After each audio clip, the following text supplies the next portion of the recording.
এই জগাড়ুপদা গ্রামে যে সমস্ত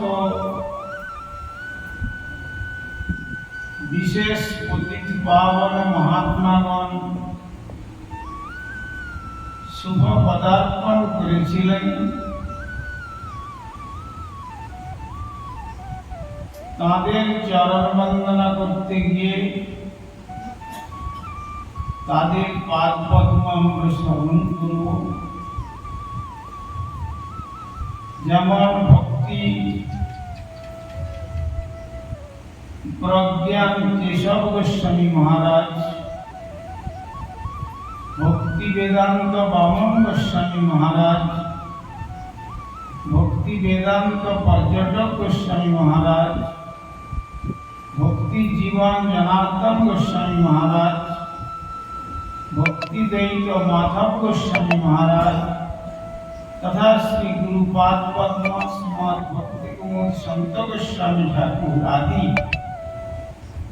এই সমস্ত মহাপুরুষের চরণধূলি এই জগাড়ুপদাতে পতিত হয়ে রয়েছে।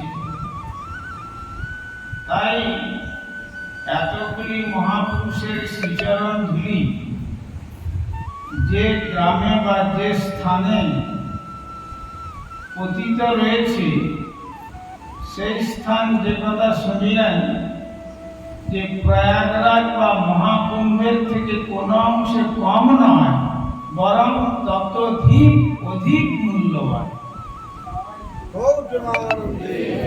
কেন? কোটি প্রয়াগরাজে যদি অবগাহন করা যায়, কোটি কুম্ভ স্নান যদি করা যায়, যে আমাদের পাপের যে প্রবৃত্তির বীজ হৃদয়ের মণিকোঠায় বাসা বেঁধে বসে আছে,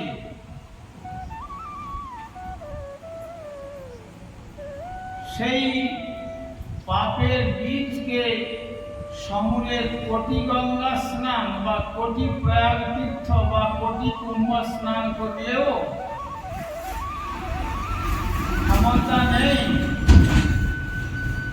সমস্ত এই তীর্থ আদিতে স্নান করলে পাপীদের পাপ বিনষ্ট হবে।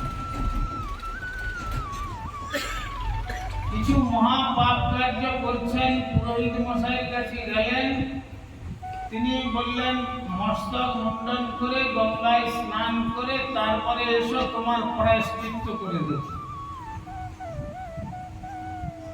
প্রায়শ্চিত্ত করলেন, তারপরে 6 মাস পরে দেখা যাচ্ছে যে আবার একটা প্রাণী হত্যা করে বসেছে।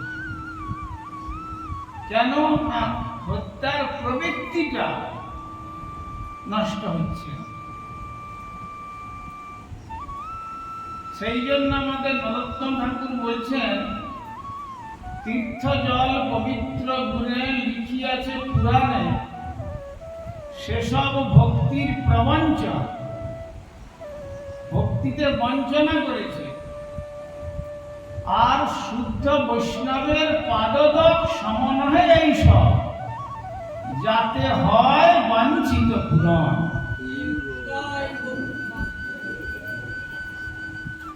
কেননা এমন সময় একটা ঘটনা ঘটেছিল, পুরাণে বর্ণনা দিচ্ছেন, সমস্ত তীর্থ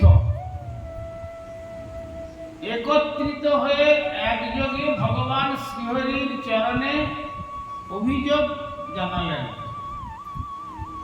যে ঠাকুর, তুমি তো আমাদের জগতে প্রেরণ করলে, কিন্তু পাপীরা সকলে এসে আমাদের এই পবিত্র জলে স্নান করে পাপ ধৌত করে আমাদের বক্ষে ফেলে দিয়ে চলে যাচ্ছি। তো এখন আমরা তো পাপভারেতে সন্ত্রস্ত, আমাদের গতি কি হবে? তখন শ্রী ভগবান বললেন, কোনো চিন্তা নাই, আমার ভক্তগণ যখন আমার পবিত্র নাম কীর্তন করতে করতে তীর্থ দর্শনের ছলনায় তোমাদের বক্ষে চরণ ধুলি দেবে, তখন তোমাদের সমস্ত সেই পাপের বোঝা থেকে তোমরা পরামুক্ত হয়ে আর আমার কাছে ফিরে আসতে কোনো অসুবিধা হবে না। সেই জন্য ভাগবতের শ্লোকটি এসেছে, ভগবদ্বিধা ভাগবতা কীর্তিভূতা স্বয়ং প্রভু তীর্থি কুর্বন্তি তীর্থানি শান্তস্তেন কদাবৃতা। অর্থাৎ পাপীর পাপমলিন তীর্থকেও যারা পুনরায় তীর্থত্বে প্রতিষ্ঠিত করতে পারেন তারা হলেন শুদ্ধ ভক্ত।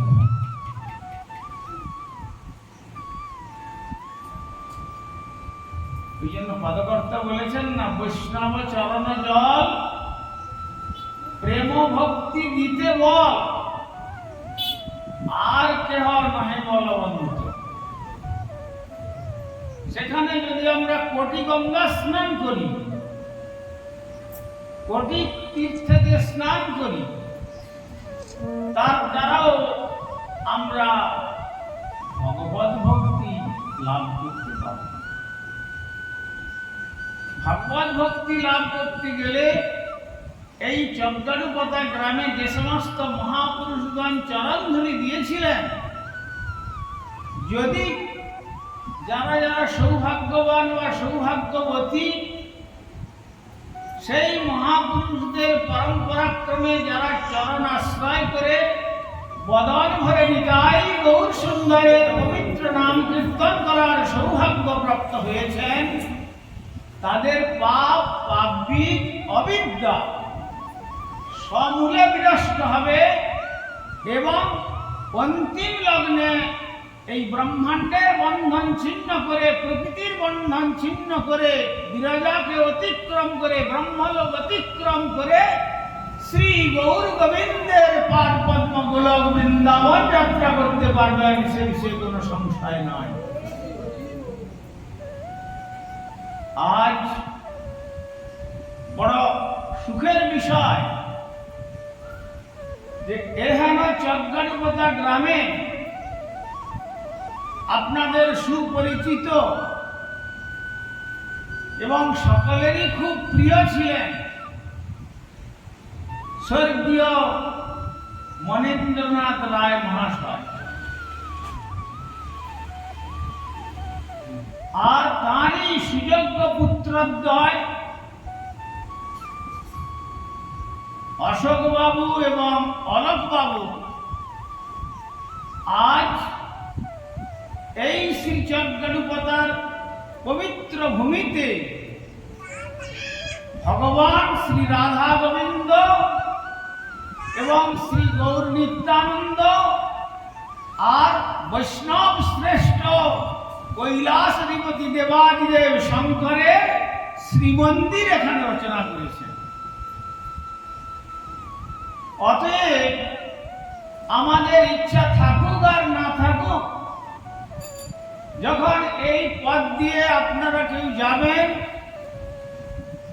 সকাল সন্ধ্যা ভগবানের আরত্রিক দর্শন শ্রবণের সৌভাগ্য হবে, আর শ্রীমন্দির প্রদক্ষিণের সৌভাগ্য লাভ করবেন। তারপরে আরো সৌভাগ্যবান যারা অকাল মৃত্যু হরণং সর্বব্যাধি বিনাশনং বিষ্ণুপাদকং কৃত্বা শিরসা ধারয়াম্যহম, শ্রী শালগ্রাম নারায়ণের চরণামৃত পান করে অকাল মৃত্যু থেকে নিজেদেরকে রক্ষা করবেন, সর্বব্যাধি বিনাশ হবে। আবার তারপরে যদি আরো সৌভাগ্যবান যারা, তারা শ্রী ভগবানের প্রসাদ গ্রহণ করে শ্রী মদন ভরে দুটো বাহু তুলে নিতাই গৌর সুন্দরের শ্রী নাম সংকীর্তন করবার সুযোগ পাবে। কেন? মহাপ্রসাদে গোবিন্দে নাম ব্রহ্মণি বৈষ্ণবে স্বল্প পুণ্যবতাং রাজন বিশ্বাস নৈব জায়তে। যারা অল্প ভাগ্যবান, যাদের স্বীকৃতি নেই, মহাপ্রসাদ যে ভগবানের অভিন্ন কৃপার মূর্তি। প্রসাদ শব্দের অর্থ কি? কৃপা, করুণা। ভগবান কৃপা করে প্রসাদ রূপে তিনি তাকে দিচ্ছেন। তাই মহাপ্রসাদ এবং শ্রী গোবিন্দতে কোনো ভেদ নাই। আবার শ্রী গোবিন্দের সঙ্গে, গোবিন্দের নামের সঙ্গে কোনো ভেদ নেই। আর তার নামের সঙ্গে শুদ্ধ ভক্তের ঐকান্তিক অচিন্ত ভেদাভেদ সম্পর্ক। সুতরাং আমি মনে করি যে এই চকগাড়ুপদা গ্রামটি কোনো একটা মেদিনীপুর জেলার একটা ছোট্ট গ্রাম নয়। যে সমস্ত মহাপুরুষের চরণ স্পর্শে ধন্য হয়েছে এই চকগাড়ুপদা গ্রাম, এটি যেন অভিন্ন শ্রী বৃন্দাবনেতে পরিণত হয়েছে। তাই আপনারা ইসলাম বৃন্দাবনে বসে বসে অন্তত আর কিছু না হোক শ্রী বৃন্দাবন চন্দ্র এবং বৃন্দাবনেশ্বরী বিশ্বভানন্দিনী রাধা ঠাকুরানীর যদি শ্রী নাম গ্রহণ করতে পারেন, তাহলে আমাদের মনুষ্য জীবন সার্থক এবং পূর্ণ। কেন? কেহ মানে কেহ না মানে সব তার দাস। আর যে মানে তার হয় শ্রী গোলকেতে বাস, আর যে না মানে সেই পাপে তার হয় সর্বনাশ। অতএব এমন পরম পবিত্র তীর্থে বসে আপনারা যদি শ্রী ভগবানের ব্রজনবজবদন্তের শ্রী নাম গ্রহণ করবার সৌভাগ্য প্রাপ্ত হন, তাহলে এই যে আমরা 84 লক্ষ জনি পরিভ্রমণ করে দুর্লভ মনুষ্য জন্ম আমরা লাভ করেছি,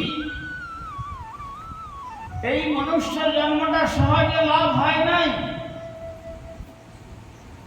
এই মনুষ্য জন্ম বিশেষ করে এই ভারত ভূমিতে মানবীর গর্ভে মানব হয়ে জন্মগ্রহণ করবার সৌভাগ্যটা অর্জন করবার পূর্বে আমাদের 84 লক্ষ যোনি পরিভ্রমণ করতে হয়েছে। শাস্ত্রে তার লিস্ট একটা চার্ট দিয়েছেন। হিসাব করুন, জলজা নবলক্ষানি। জলজন্তু এর পূর্বে জলজন্তু হয়ে আমরা 9 লক্ষবার জন্মগ্রহণ করেছি। স্থাবরা লক্ষ বিংশতি, 20 লক্ষ বৃক্ষ প্রস্তরাদি হয়ে জন্ম লাভ করেছি। কৃময় রুদ্র সংখ্যকা, এই নর্দমার ক্রীড়া থেকে আরম্ভ করে যত রকমের কৃমি কীট 11 লক্ষ বার জন্মগ্রহণ করেছি। পক্ষীরাম 10 লক্ষ, পক্ষীগুলোতে 10 লক্ষ বার আমাদের জন্মাতে হয়েছে। 30 লক্ষানি পশব, 30 লক্ষ পশুকুলে জন্মগ্রহণ করতে হয়েছে। কত হলো? 80 লক্ষ। তারপরে 4 লক্ষানি মানবা, তারপরে 4 লক্ষ মানব কুলে জন্মগ্রহণ করতে হয়েছে। তার মধ্যে আবার কোল, ভীল, মুন্ডা, নাগা, গারো, লেপচা, ভুটিয়া, খাসিয়া, রাশিয়ার জঙ্গলে বা আন্দামান দ্বীপপুঞ্জে এখনো দেখবেন কত রকমের মানুষ হয়েছে বটে, কিন্তু এখনো তারা বস্ত্রাদি পরিধান করে না বা আমার আপনাদের মতো মানুষকে যদি একান্ত দেখতে পায়, ইট পাটকেল ছুঁড়ে মেরে ফেলবে, আর পাথরে পাথরে ঘষে বা কাঠে কাঠে ঘর্ষণ করতে করতে আগুন জ্বালিয়ে দগ্ধ করে আর তাদের উপানীয় খাদ্য রূপে আপনাদের ভোজন করবে। তারাও মানুষ, কিন্তু তারা মানুষ হলেও ওই ৮০ লক্ষের পর থেকে তারা এই প্রকার মানুষ হয়ে জন্মেছে। কিন্তু তাদেরকে মানুষ হলেও শাস্ত্র তাদের মনুষ্য সংজ্ঞায় সংজ্ঞিত করেননি। তার মধ্যে সর্বশ্রেষ্ঠ যারা এই ভারতবর্ষের বুকে কোন ভারতীয় রমণীর গর্ভে ভারত সন্তান রূপে জন্মগ্রহণ করতে পারছেন, তারা হচ্ছেন সৌভাগ্যবান এবং সৌভাগ্যবতী। সে বিষয়ে কোনো সন্দেহ নাই। কেন? এই ভারত সম্বন্ধে পাশ্চাত্য চার্চের একজন স্বনামধন্য পাদ্রী, তিনি ভারত সম্বন্ধে মন্তব্য করছেন, India guided by God can lead the world back to sanity. This is the position of spiritual India. যারা পড়াশোনা করেছেন বুঝতে পারলেন, আর যারা করেননি তার জন্য অর্থ করে দিচ্ছি, তাদের ভাষাতে বলেছে যে ঈশ্বর কর্তৃক পরিচালিত এই Bharatvarsha can lead the world. এই ভারতবর্ষ সমস্ত পৃথিবীর নেতৃত্ব দিতে পারে, সমস্ত পৃথিবীকে পরিচালনা করতে পারে। ব্যাক টু স্যানিটি, এবং তাদের মনোভাবের সম্পূর্ণ পরিবর্তন ঘটিয়ে তাদেরকে আধ্যাত্মিক চেতনায় অনুপ্রাণিত করে, আর তাদের যে জীবনের লক্ষ্য ছিল it dream can be merry, this is the human life. আজ তারা জানতে পেরেছে human life mean for the service of god.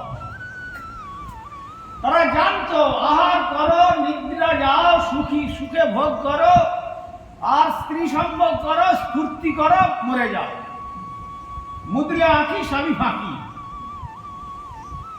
আজ তারা বলছেন যে হ্যাঁ, আমরা হয়তো স্টেট রিলিজিয়ন স্বীকার করি না, কিন্তু কেউ যদি ব্যক্তিগতভাবে তার ইষ্টদেব ভগবানের আরাধনা করে, তাদের জন্য আমরা চার্চের দরজা খুলে দেব। তারা চার্চে গিয়ে সেই শ্রীমন্দিরের অভ্যন্তরে বসে বসে পরমানন্দে বদন ভরে নিতাই গৌর সুন্দরের পবিত্র নাম কীর্তন করুক। যে কমিউনিস্ট কান্ট্রি রাশিয়াতে, যার রাজপথে ভগবানের নাম করলে গুলি করে মেরে দেওয়া হতো, আজ সেই স্থানেও আমাদের গুরুবর্গের করুণাকে তারাও, আমরা ভারতীয় হয়েও তো শিখা রাখতে খুব লজ্জাবোধ করি। আর কারো যদি পিতৃমাতৃ বিয়োগ হয়, যদি বলা যায়, পুরোহিত মশাই বলে দিয়েছেন যে পুরা মস্তক মুন্ডন করা চলবে না, তাহলে খণ্ডিত হয়ে যাবে, একটু শিখা রাখতে হবে। তখন বললেন ওটা আবার কি, ও শিখা আমরা রাখতে পারবো না। আজ সেই নাস্তিক দুনিয়ার লোক, এই যে কয়েকদিন আগে গৌর পূর্ণিমা পরম পবিত্র তিথি মায়াপুরে প্রতিপালিত হলো নবদ্বীপ পরিক্রমার মাধ্যমে, হাজার হাজার শ্বেতাঙ্গবান তারা মাথায় মস্তক মুন্ডন করেছে, বড় বড় শিখা রেখেছে, গলায় মোটা মোটা তুলসীর মালা, দাদা সঙ্গে হরিমন্দির তিলক রচনা করেছে, আর হাতে হরিনামের ঝোলা, কেউ বা খোল করতাল নিয়ে, আর দুবাহু তুলে নিতাই গৌর সুন্দরের পবিত্র নাম কীর্তন করছি। আর শ্রীমৎ মহাপ্রভুর আবির্ভাব স্থানে, সেই স্থানে গিয়ে তারা গড়াগড়ি দিচ্ছে, আর সেই স্থানের ধূলিকণাকে তারা পরম যত্নের সহিত মস্তকে নিচ্ছে, আর কিছু কিছু তারা সংগ্রহ করে নিয়ে আবার তারা তাদের স্বদেশে ফিরে যাচ্ছে। 1974 সালে যখন রাশিয়া থেকে এক প্লেন সন্ন্যাসী ভক্ত বৈরিক বসন ধারণ করে আপনাদের দমদম এয়ারপোর্টে প্লেনটা ল্যান্ডিং করলো, তারপরে তারা ওইখানে নেমেই সেই এয়ারপোর্টেই নিজেদের অঙ্গেতে ধুলি মাখছে। তখন সাংবাদিকগণ গিয়ে জিজ্ঞাসা করছেন যে তোমরা কি পাগল নাকি, এখানে এই এয়ারপোর্টের মধ্যে গড়াগড়ি দিচ্ছ, ব্যাপারটা কি? তখন তারা বলছে, জানো, আমরা ভারতীয় সনাতন সংস্কৃতির বাহক শুদ্ধ মহাত্মাগণের শ্রীমুখ থেকে শ্রবণ করেছি যে এই ভারত ভূমিতে ভগবান ব্রজেন্দ্রনন্দন শ্রীকৃষ্ণ জন্মগ্রহণ করে লীলা করেছেন, ভগবান দুর্বাদলশ্যাম সীতাপতি শ্রী রামচন্দ্র এই ভারতবর্ষে লীলা করে গেছেন। আর যে বঙ্গভূমিতে এখন আমরা এসে পৌঁছলাম, এই বঙ্গভূমিতে প্রাদেশিকতার কথাই বলতে গেলে মহাত্মা শিশির কুমার বলেছিলেন, বাঙালির হিয়া অমিয় মথিয়া শ্রী নিমাই ধরেছে কায়া। অর্থাৎ তিনি শুধু বাংলার ঠাকুর নন, অনন্ত বিশ্ব ব্রহ্মাণ্ডের আরাধ্য দেব। যেমন এক ঘন্টা দধিকে মন্থন করে সামান্য মাখন পাওয়া যায়, তেমনি যেন সারা বাঙালির হৃদয়কে মন্থন করে যে প্রেমরূপী সম্পদ, সেই প্রেম সম্পদ মূর্তিমন্ত হয়ে শ্রী গৌর সুন্দর রূপে আবির্ভূত হয়ে তিনি তার ভক্তগণকে নিয়ে এই বাংলার মাটিতে নগ্ন পদে নৃত্য করেছেন। সুতরাং যতদিন আমরা আসতে পারছিলাম না এই বঙ্গভূমিতে, ততদিন যখন এই বঙ্গের থেকে আদা, কাঁচা আদা বা হলুদ এইসব আমাদের দেশে রপ্তানি হতো, তখন আমরা আদার অপেক্ষা ওই আদার অঙ্গেতে যেটুকুখানি মৃত্তিকা লেগে আছে, সেই মৃত্তিকাকে বহুমূল্য ডলার দিয়ে ক্রয় করে নিতাম। কেন? আর শ্রীচৈতন্য মহাপ্রভু তিনি অপার করুণাময়, কলিকালে অবতীর্ণ হয়ে সকল জীবকে উদ্ধার করবার জন্য শ্রী হরিনাম মহামন্ত্র প্রদান করে গেছেন। আর নগ্ন পদে আর সমুদ্র হিমাচল তিনি তার পার্শ্বদগণকে নিয়ে আর হরিনাম সংকীর্তন প্রচার করে গেছেন। এমন পরম পবিত্র ভূমিতে যখন এসে পড়েছি, যদি তার আবির্ভাব স্থান নদিয়া, নবদ্বীপ, মায়াপুরে পৌঁছতে না পারি, অন্তত সুযোগ যখন এসেছে সেই ধুলি সর্বাঙ্গে মেখে আমরাও বদন ধরে নিতাই গৌর সুন্দরের হরিনাম কীর্তন করতে থাকি। কীর্তন করতে করতে তাহলে নিশ্চয়ই তার চরণ ধুলি তার ধামে আমাদেরকে নিয়ে যাবে। এই হচ্ছে পবিত্র ভারত ভূমি। এই জন্য কবিরাজ গোস্বামী চরণ তিনি এই ভারত সম্বন্ধে বলছেন, এমন ভারত ভূমিতে হইল মনুষ্য জন্ম, যার জন্ম সার্থক করি কর পর উপকার। এমন ভারত ভূমিতে যে মানবীর গর্ভে মানব হয়ে জন্মগ্রহণ করেছ, নিজের জন্মটাকে সার্থক করো। অর্থাৎ মহৎ চরণ আশ্রয় করে, হরিভজন করে, জীবনকে সার্থক করে আবার তুমি অপরকেও হরিভজনের জন্য উপদেশামৃত প্রদান করো। এমন নয় যে do what I say, don't do what I do. আমি যেটা বলছি বড় বড় উপদেশ মুখে দেওয়া যায়, যদি আচরণ কিছু না থাকে।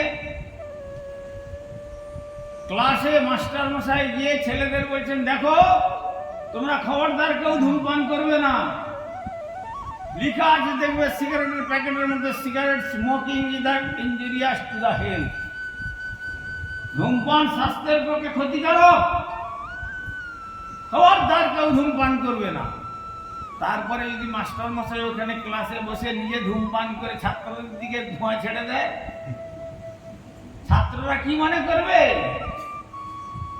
যদি ধূমপান নিষেধ হতো তাহলে মাস্টার মশাই কেন করছে? তাহলে মাস্টার মশাইয়ের কাছে ধূমপান না করে অন্যত্র ধূমপান করা যায়, তাই তো? কিন্তু সেই রকম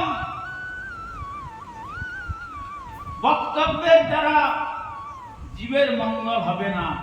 মহাপ্রভু বললেন, আপনি আচরি ধর্ম জীবের শিখায়, আপনি না কইলে ধর্ম শিখানো না যায়।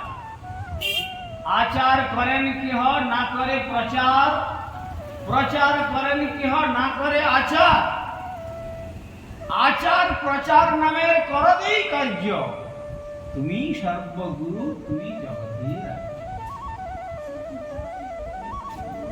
অতএব যে কথাটা বলবো সে কথা বলার আগে তার নিজের জীবনকে সেইভাবে তৈরি করতে হবে। সেই জন্য তিনি আচার্য। আচিনতি যশাস্ত্রার্থম,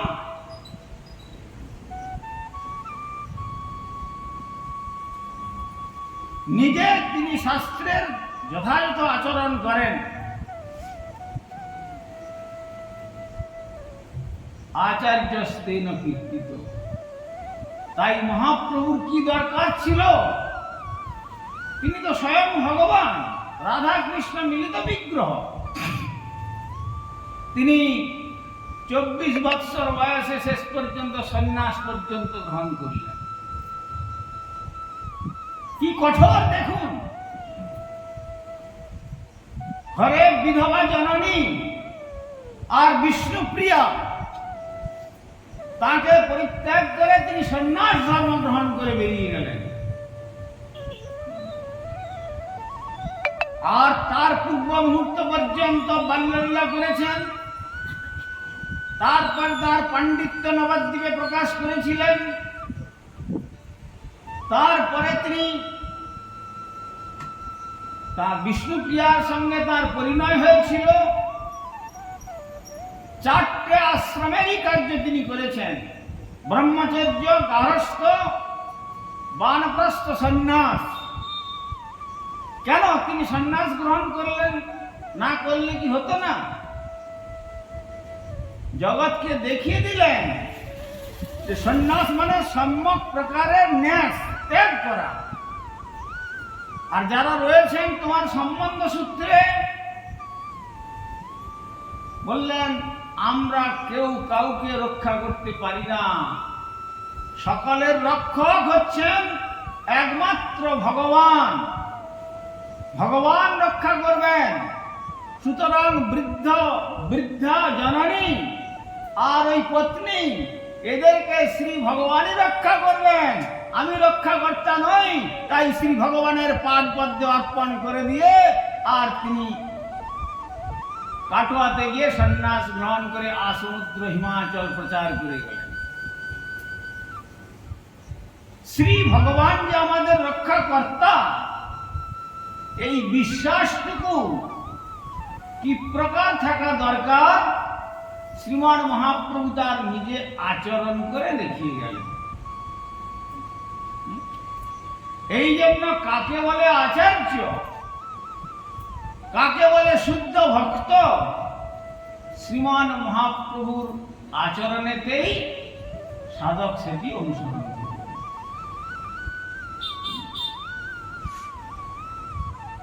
শ্রীমান মহাপ্রভুর এই যে পরম পবিত্র আচরণ, তাই আচার্য পাওয়া জগতে দুর্লভ জানিয়া সাধু গুরু রূপে গোরা আইলা নদিয়া।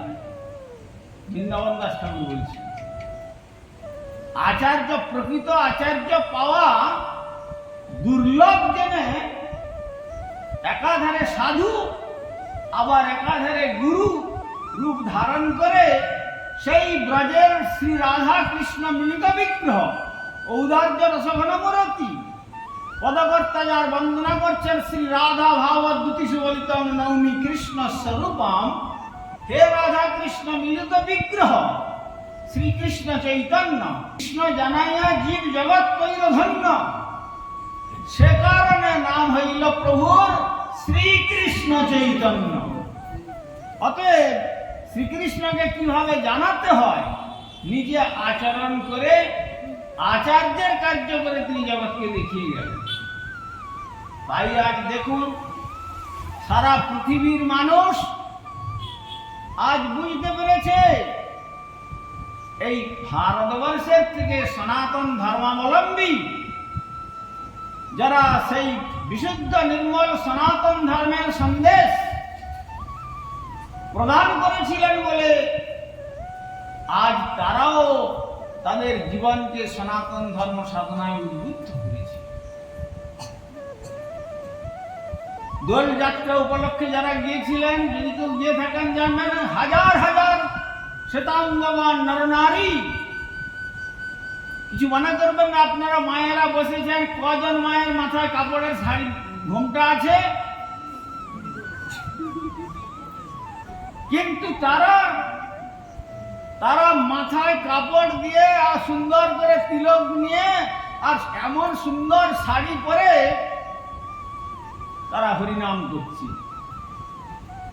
আর দুঃখের বিষয়, আর ইন্ডিয়ার মাতৃজাতি বেশিরভাগ তারা ওয়েস্টার্ন ফ্যাশনেতে আরো ওই টিভি দেখে দেখে নিজেদেরকে যতটা খানি নেকেড করতে পারে সেই রকম ভাবেই জগতের কাছে নিজেদেরকে প্রকাশ করছে। এই হচ্ছে জগতের পরিণাম।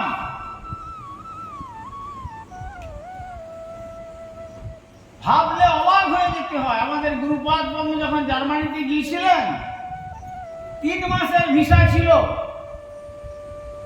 1972 সালে, কিন্তু 1 মাস সেখানে কোনো কষ্ট কোনো রকম করে ছিলেন, হরি কথা বলে টলে। তারপরে বললেন তোমাদের এত নোংরা প্রবৃত্তি, এসব দৃশ্য আমার দেখতে ভালো লাগছে না। 2 মাস আগেই তিনি ভারতে ফিরে চলে এসেছেন। সমুদ্রের বেলাভূমিতে মেল ফিমেল নেকেড, যা হাজার হাজার চিন্তা করতে পারবেন না। কিন্তু আজ তারা ভারতীয় সনাতন ধর্মের শিক্ষা গ্রহণ করে কি সুন্দর ভাবে শাড়ি পরে, যেমন সুন্দর মাথায় কাপড় দিয়ে, হাতে আপনাদের মতো ওই সাদা যারা বিবাহিতা শাঁখা পরেছে, আর পরেও তারা হরে কৃষ্ণ কৃষ্ণ কৃষ্ণ হরে হরে, হরে রাম রাম রাম হরে হরে, এই বলে হরিনাম জপ করছে। আজ বড় দুঃখের বিষয়, বিদেশিরা তারা এসে বলছে, ওহে ভারতবাসী, তোমরা ভারতবর্ষে জন্মগ্রহণ করেছ, খুব সৌভাগ্যবান। অতএব এই সৌভাগ্য যখন পেয়েছ, এই সৌভাগ্যের সুযোগ গ্রহণ করো। কি? শ্রী গুরুচরণ আশ্রয় করে হরিনাম গ্রহণ করে এই দুর্লভ মনুষ্য জন্মকে সার্থক করে ইহলোকের বন্ধন ছিন্ন করে, ব্রহ্মাণ্ডের বন্ধনকে অতিক্রম করে, বিরজা ব্রহ্মলোক অতিক্রম করে গৌর গোবিন্দের ধাম সেই বৃন্দাবন যাত্রার জন্য তৈরি হও। আজ তারা বলছেন ভারতবর্ষে এসে যে ভারতের কথা, সেই ভারতীয় আর্য ঋষিগণের কথা, আজ তারা সেই শিক্ষা গ্রহণ করে ভারতীয়দের দ্বারে দিয়ে এই শিক্ষা দিচ্ছেন। কতখানি ভারতীয়দের পক্ষে লজ্জার বিষয় ভাবুন। আবার ভারত সম্বন্ধে মন্তব্য করছেন, India is the temple of the world. এই ভারতবর্ষ হলো সারা পৃথিবীর ঠাকুর বাড়ি।